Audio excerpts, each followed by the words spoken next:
Right, folks, in this lesson we're going to be dealing with scatter plot diagrams. Okay, now let me explain what a scatter plot diagram is. Sometimes there is a relationship between two sets of data. For example, if you take the number of cars on a highway and relate it to the accident rate on that highway, these are two sets of data that may well have a relationship, or what we call a correlation. Plotting this data on a scatter plot diagram will show trends in the data, and the data could follow a straight line or linear trend, a quadratic that would be like a parabolic trend, or an exponential trend. Now let's have a look here. If you look at the linear trend, we call this linear. Now have a look here. This may well be, say, number of cars on a highway on the x-axis. On the y-axis, you have number of accidents. Okay, now look at this. As the number of cars increase, so does the number of accidents. So there seems to be a trend, but look at this. These dots can almost follow a straight line trend, and we call that a linear trend. And what we normally do is there's a line of best fit that could be sort of drawn through the points and to show the trend, and this is what we're going to explore in this lesson.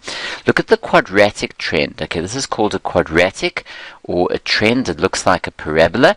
It might well be, for example, if you take the number of months in a company, and this is the number of sales of a specific product. Now, notice what's happening here. In the beginning, the number of sales increases, and then all of a sudden, it starts going down. That is, and you can see it forms what we call a quadratic trend or a parabolic trend. It looks like a parabola. Okay, a nice place to be in business if you have what we call an exponential trend, because what now happens is that as the months go by, what is happening? Your number of sales is just shooting right up, and it's looking good. We call this an exponential trend. Okay, now let's have a look at an example specifically with the lines, the linear trends. An internet-based company recorded the relationship between the number of marketing emails sent per week over a period of 8 consecutive weeks and the number of products sold based on these emails. And we got to draw a scatter plot diagram for this data and comment on any trends. Now what is happening if you look at this? Essentially, every week a whole lot of emails were sent. So in the first week, this would be week 1, 5 emails were sent. In the second week, 10 emails are sent. The third week, 15 emails are sent. So they're going up in 5s. Now, they monitored, based on those emails, did they get any sales? If you send out an email and somebody purchases your product based on that marketing email, well, great. Then what you've done is you've got a sale. So what they discovered is that the number of products sold based on these emails that they sent out, maybe it's to different schools or different businesses where they market their products. Now look at this.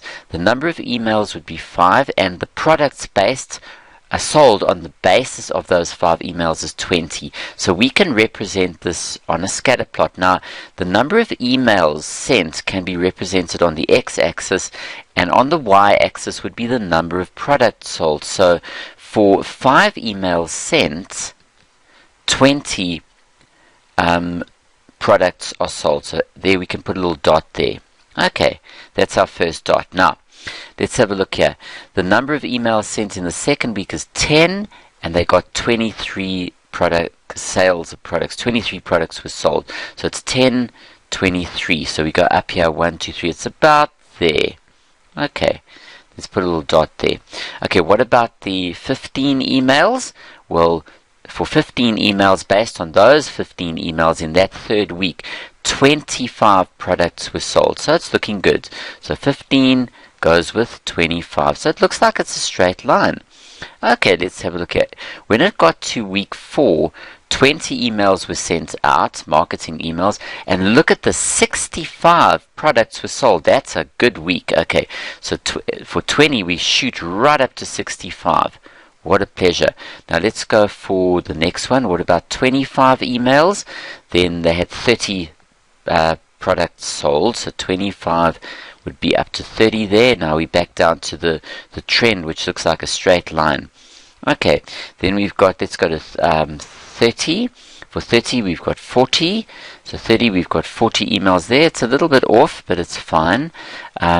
40. For 35, we go to 50. 35, we go up to 50. Okay, so it looks kind of like a line, but let's see what happens at 40. 40 is 55. So we over here at, if we take 40, we're back there. So I thought it would have been like a quadratic, but it's not. It's actually a straight line. Now look at this. We've got a sort of a straight line trend.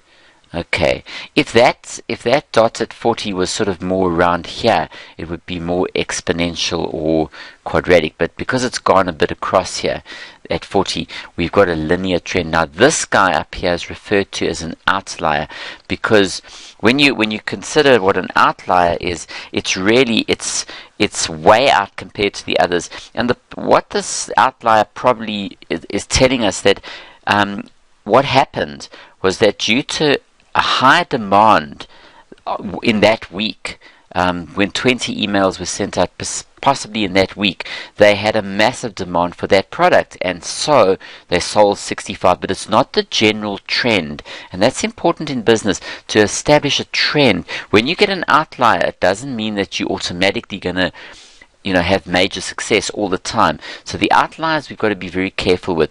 We follow the trend, and what we can do is we can see that this trend follows a linear trend, and what we can do is we can put what we call a line of best fit, a line of best fit through the points there. And normally what we want to do is try and get as many points above the line as there are below. Okay, in this case it's not necessarily the case, but we try and see, the important thing is to see that there's a trend line that's going. Okay, in later lessons we will actually work out the equation of this line of best fit. Okay, but for now it's just to look at trends. Okay, the points on the graph seem to follow a linear trend.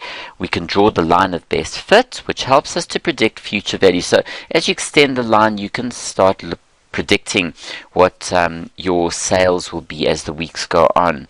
And we generally draw a line through some of the points or none of the points. As long as it's through the points there, it doesn't really matter. And what we do is we will then have a line. Okay, so sometimes you'll go through the points. In this case, I've just drawn it straight in between the points there. It's the main thing now is there's a trend. It's a linear trend. It's a trend line or a line of best fit that shows that the points are going up, except for the outlier, but the other points are going up in a sort of a linear straight line trend.